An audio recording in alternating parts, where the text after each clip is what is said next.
امریکی صدر والی ہمیشہ کی طرح پھر وہ جو ہے نا بیان بازی کر رہے ہیں، دھمکیاں دے رہے ہیں. انہوں نے کیا کہا؟ انہوں نے کہا کہ بین الاقوامی سمندری گزرگاہ آبِ ہرمز پر امریکہ کا کنٹرول ہے. صدر ٹرمپ نے مزید کہا کہ انہیں ایران پر اعتماد نہیں ہے، وہ آبِ ہرمز میں کارروائی کر سکتے ہیں لیکن اسے سخت جواب ملے گا، یہ ان کی جانب سے کہا گیا. بالکل، اور ساتھ ہی ساتھ انہوں نے یہ بھی کہا ہے کہ ہماری بہت مضبوط پوزیشن ہے. اور دوسری جانب امریکی جو سینٹکام ہے اس نے تصدیق کی ہے کہ پینما کے بحری جہاز کو وارننگ نظر انداز کرنے پر نشانہ بنایا گیا ہے کیونکہ وہ ایران کے خلاف ناکہ بندی کی خلاف ورزی کر رہا تھا. جہاز کے انجن پر میزائل داغے گئے ہیں. صدر ٹرمپ کہتے ہیں کہ آبِ ہرمز پر امریکہ کا 100% کنٹرول ہے. تو یہ ایک ریٹرکس ہیں، ایک بیان بازی ہے جو دونوں جو فریق ہیں، ظاہر ہے یہ ایک نیریٹو کی جنگ ہے، ڈومیسٹک آڈینس کے لیے کرتے ہیں. یہ بہت ضروری ہے. دیکھیں دونوں فریقین کے لیے یہ بہت ضروری ہے کہ وہ اپنی جو آڈینس ہے ڈومیسٹک، جو اپنی جسے کہتے ہیں نا جنتا ہے، تو وہ اس کو یہ بتا سکیں کہ ہم ہی کنٹرول کر رہے ہیں. دوسری طرف کوئی ان کی بات ویسے سن نہیں رہا، یہ ان کی بات مان نہیں رہا، یہ بھی دنیا دیکھ رہی ہے. لیکن امریکی صدر خیر ان کی ہم سنتے رہتے ہیں، لیکن انہوں نے پھر بات کی ہے، ایک دفعہ پھر انہیں سن لیتے ہیں. I don't trust Iran. Why? Are you saying I trust Iran? I'm the last person that trusts Iran. They've lied to me constantly. We have total control over the Hormuz Strait right now. They don't have control. We have total control. We own it.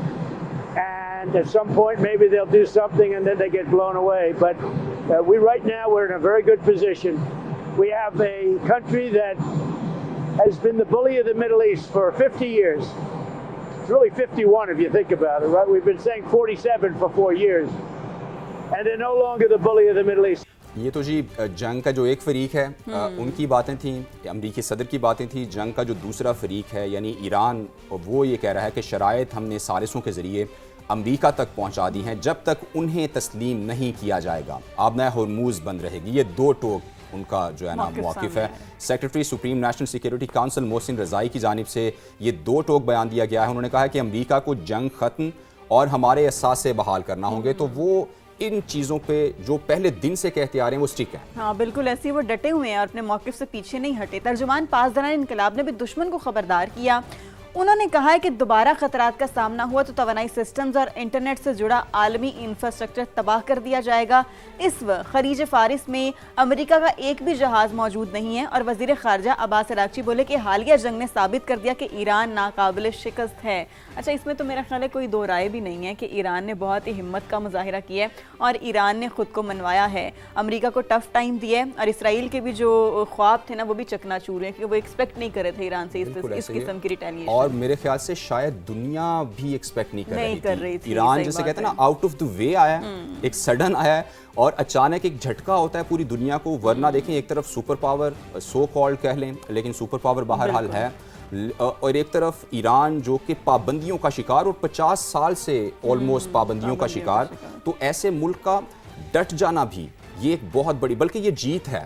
یہ ایسے ملک کا ڈٹ جانا بھی جو کہ سامنے super power اپنے آپ کو کہنے والے ملک ہوں اور ایک طرح سے ناکوں چنے چبوا دیے ہیں. اور وہ تو آپ نے پچھلے دنوں سنا ہوگا امریکی جو آفیشلز ہیں، امریکی صدر یہ کہہ رہے ہیں کہ بڑے ٹف لوگ ہیں ایرانی جو ہیں. تو وہ اب امریکہ بھی یعنی آپ کا مخالف جو میدان جنگ میں برسر پیکار ہے، آپ کا مخالف یہ مان رہا ہے کہ بہت ٹف لوگ ہیں. بالکل ایسی. اور پھر صرف میدان جنگ میں ٹف نہیں ہے، نیگوسیشن میں بھی اتنے ہی ٹف ہیں، اتنا ہی ٹف ٹائم دیا. لیکن پاکستان نے اپنا بڑا اچھا رول پلے کیا، دونوں فریقین کو بٹھایا مسلسل. اور ابھی بھی جو ہے نا پاکستان اسی کوششوں میں ہے کہ ابھی بھی دونوں فریق بیٹھیں اور ایک بار پھر سے جو ہے نا وہ راؤنڈ ہو ٹاکس کا دوبارہ سے، اور جو یہ معاملہ ہے وہ اپنے حتمی جو ہے نا وہ کہتے ہیں نا کہ مراحل میں داخل ہو اور ان کا کوئی جو ہے نا وہ حل نکلے. اسی وجہ سے خطے میں امن کے مشن کے لیے وزیر داخلہ محسن نقوی نے ایران کا دورہ کیے. صدر مسعود پزشکیان، وزیر خارجہ عباس عراقچی اور ہم منصب اسکندر مومنی سے انہوں نے ملاقاتیں کی ہیں.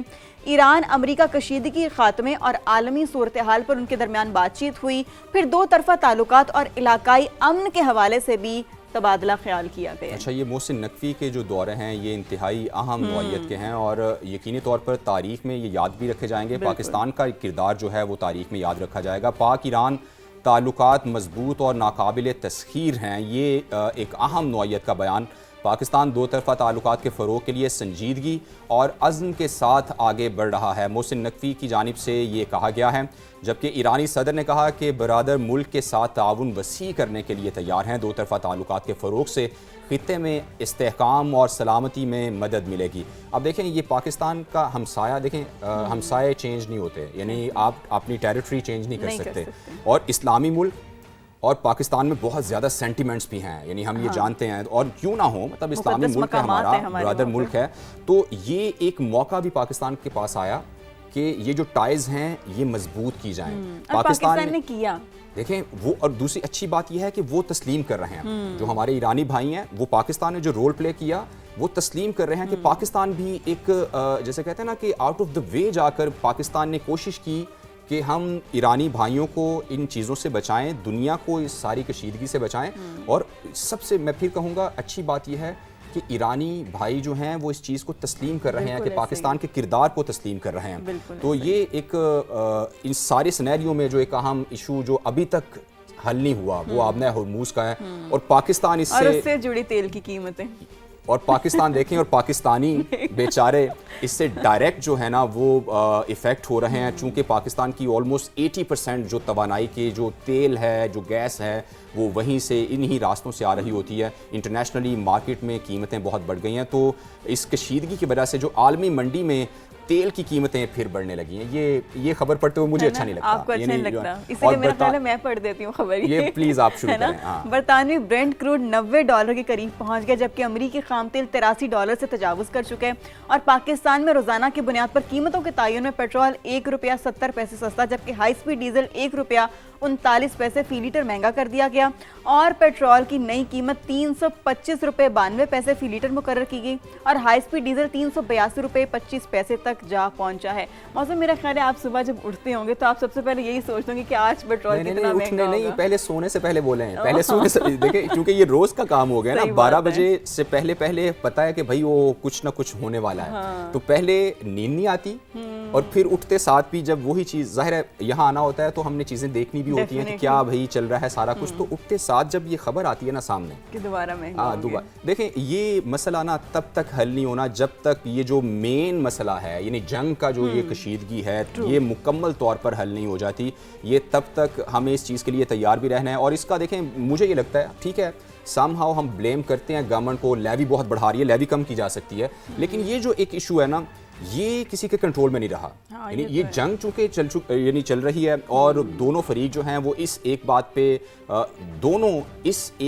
پہ بہت زیادہ سٹک ہیں کہ جب تک ہمارے مطالبات نہیں مانے جاتے اب میں ہرموز نہیں کھلے گی، تو تب تک پھر ہم بھی یہ دیکھتے رہیں گے کہ آج یہ ہو گیا اور کل یہ ہو گیا. صبح اٹھتے ساتھ رات کو سونے سے پہلے بالکل یہ ایک طرح دوائی بن گئی ہے نا وہ.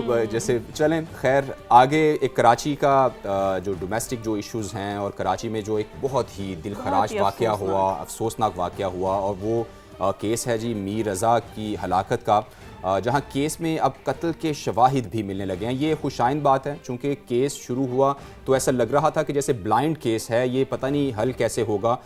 سب سے پہلے ایک اہم پیش رفت سے آپ کو آگاہ کریں کہ مقتول نے آخری رات جس گاڑی میں سفر کیا تھا اس کا ڈرائیور اور اس کا بیان سامنے آ گیا ہے. احسان اللہ نے بتایا کہ 28 جولائی کو 3:57 پر رائڈ بک ہوئی، 4:09 پر سفر کا آغاز ہوا ہے. جی بالکل ان کی جانب سے کہا گیا کہ خالد بن ولید روڈ سے طارق روڈ اور پھر ملینیم مال سے جوہر موڑ کی طرف گئے، اور جوہر موڑ سے موسمیات اور پھر بیکری سے آگے وہ گزرے. ایک بیکری کا انہوں نے ذکر کیا. پھر لڑکے نے گاڑی میں بلوٹوتھ پر موبائل کے ذریعے گانے لگائے